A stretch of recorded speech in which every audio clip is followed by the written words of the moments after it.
Keshavananda Bharti versus Kerala राज्यवाद 1973। तो इस वाद के तहत जो 24वां संविधान संशोधन हुआ था 1971 का, उसको न्यायालय में चुनौती दी गई थी। और मेन बात आती है कि भाई ये संशोधन हुआ क्यों था। ठीक है, तो ये संशोधन इसलिए हुआ था कि सुप्रीम कोर्ट ने गोलकनाथ वर्सेज पंजाब राज्य वाले केस के अंदर जो अपना निर्णय दिया था, उस निर्णय से कुछ कठिनाइयाँ उत्पन्न हो गई थी और उन कठिनाइयों के निराकरण के लिए 24वां संविधान संशोधन एक्ट 1971 पारित किया गया था। और इस एक्ट के तहत आर्टिकल 368 के अंदर दो नए सेगमेंट ऐड किए गए थे, सेगमेंट 1 और सेगमेंट 3, जबकि सेगमेंट 2 के अंदर अमेंडमेंट किया गया था। तो इस वाद के अंदर सबसे अहम प्रश्न ये था कि अगर आर्टिकल 368 संसद को संविधान संशोधन की शक्ति प्रदान करता है तो उस शक्ति की सीमाएं क्या हैं, अर्थात वो संसद किस सीमा तक संविधान संशोधन कर सकती है।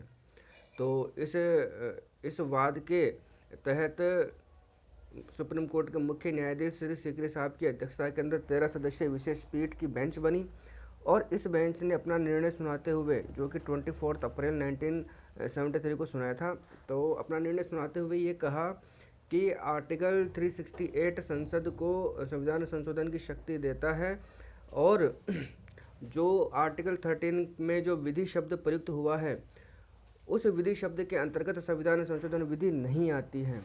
और जो सुप्रीम कोर्ट ने अपना जो पुराना जो निर्णय दिया था गोलकनाथ वर्सेज पंजाब राज्य में कि आर्टिकल 368 के अंदर केवल प्रक्रिया का उल्लेख शक्ति का नहीं, तो अपने इस निर्णय को पलटते हुए सुप्रीम कोर्ट ने यह कहा कि आर्टिकल 368 के अंदर संविधान संशोधन की प्रक्रिया और शक्ति दोनों निहित हैं और जो 24वां संविधान संशोधन है वो केवल उसी बात की व्याख्या करता है जो कि आर्टिकल 368 के अंदर निहित है। इसीलिए 24वां संविधान संशोधन एक्ट विधि मान्य है।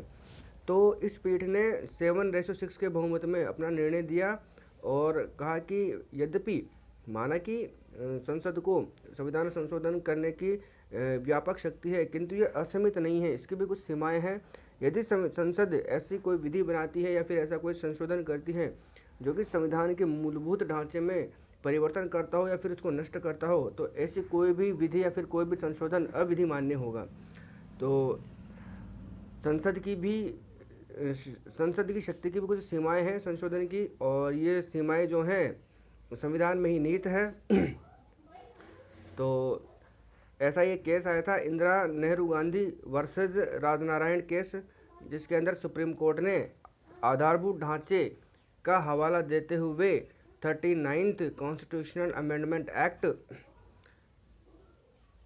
1975 को अविधि मान्य घोषित कर दिया था, क्योंकि यह संविधान के बेसिक स्ट्रक्चर का उल्लंघन कर रहा था, उसको नष्ट कर रहा था।